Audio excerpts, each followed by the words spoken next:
Le seul argument avancé par le secrétaire d'État aux Affaires intérieures dans sa lettre à l'encontre de cette approche réside dans le fait que cela pourrait affaiblir notre position de négociation concernant les droits des citoyens européens.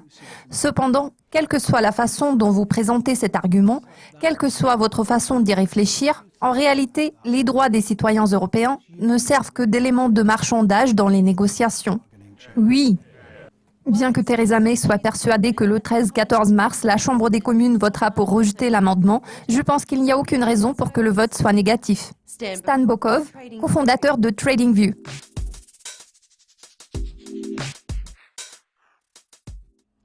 La Chambre des Lords a infligé un nouveau revers à Theresa May, s'étant prononcée par 358 voix contre 256 pour un amendement du projet de loi autorisant l'activation de l'article 50 dans le but de protéger les droits des citoyens européens après le Brexit. Malgré cette défaite, Madame May a insisté sur le fait que cela ne pourrait pas faire dérailler son calendrier pour déclencher le Brexit. Pensez-vous que cette clause soit maintenue dans le projet de loi ? Je pense que pour l'instant, cette clause devrait être maintenue dans le projet de loi sur le Brexit. Selon l'article 50 du traité de Lisbonne que le Royaume-Uni envisage d'invoquer, tout État membre peut décider, conformément à ses règles constitutionnelles, de se retirer de l'Union européenne. Dès que la Grande-Bretagne aura activé l'article 50, les règles du traité de Lisbonne cesseront de s'appliquer à son égard. Après cela, il faudra négocier de nouveaux accords avec l'Union européenne. Pour ce qui est de cet amendement, la Chambre des communes pourrait vouloir reporter la négociation des nouvelles conditions à plus tard. Cela est tout à fait possible. Pour revenir à votre question concernant la certitude de Madame May à l'égard du rejet de l'amendement par les parlementaires le 13-14 mars, je pense qu'en réalité, ces craintes ne sont pas fondées au vu des conséquences désastreuses que cette décision pourrait entraîner en termes d'activité des entreprises, ainsi qu'en termes de droits des citoyens européens travaillant au Royaume-Uni. C'est pour cette raison que je suis d'avis que cette question pourrait revenir à l'ordre du jour un peu plus tard. Tout porte à croire que ce n'est pas pour tout de suite. La semaine dernière, la Fed a alimenté les attentes des marchés en matière de hausse du taux des fonds fédéraux ce mois-ci. Verrons-nous un relèvement des taux directeurs en mars, à votre avis ? Vous avez raison. La probabilité a fortement augmenté, passant de 30 à 80%. Il est donc hautement probable que la Réserve fédérale ajustera les taux directeurs ce mois-ci, ces attentes ayant été renforcées par le message de Janet Yellen. Cela s'explique par plusieurs raisons. Premièrement, n'oublions pas que le Congrès américain a adopté un compromis budgétaire ayant relevé le plafond de la dette jusqu'en 2017.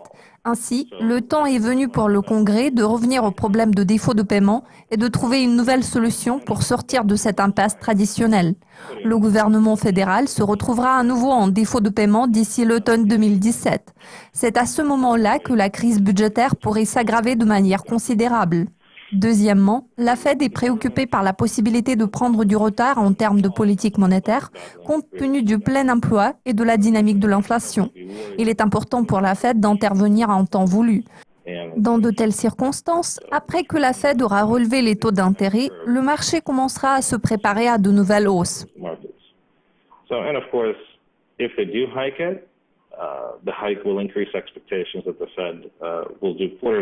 Maintenant, une hausse des taux est plus probable qu'improbable au vu de la situation économique aux États-Unis. Il ne nous reste plus qu'à attendre la suite des événements.